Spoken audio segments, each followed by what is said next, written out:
Қызылорда қаласының тұрғыны 7 жылдық Шаолинь монастырь оқуын тамамдап елге оралды. Фэншуйді толық меңгеріп келген Олжас Баймаханов Шанхай Кыби деген лақабатын алып үлгерген. Алайда монахтың наразылығы бар. Тілшіміз сұхбат алып қайтты. Мен Тибетте каратист самурайлардан кунг-фу үйреніп келген адамын. Тибетте 7 жыл оқып, фэншуйді меңгеріп, өзімнің дзеніме жеткенмін. Дзеніне жеткен адам ол левитацияны толық меңгереді. Мен өзімді ғана левитировать етіп қоймай, заттарды да левитировать ете аламын. Мысалға, құмыраны левитировать етемін. Новозари коммунизми.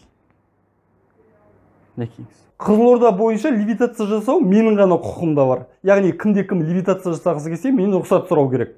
Анау Злеткінің бойындағы Орда ресторан жанындағы Дельфин КЗО деген магазин, солар левитациямен айналып жүрген. Инстаграм парақшаларына кіріп қарасам, ана туалеттарын левитировать етіп қойыпты. Менің рұқсатымсыз.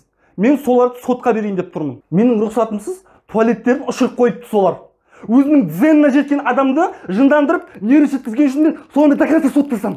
Біздің Дельфин КЗОда ондай ешқандай сиқыр жоқ. Мысалға, мыналардың барлығы конструкциясы артына кетеді да просто. И сосын кнопкасымен унитазы, унитазының астын көріп тұрсыздар ма? Ауада қалқып тұрған сияқты эффекті береді да. Біз ешқандай тылсым күш пайдаланбаймыз. Сотқа берсе берсін енді.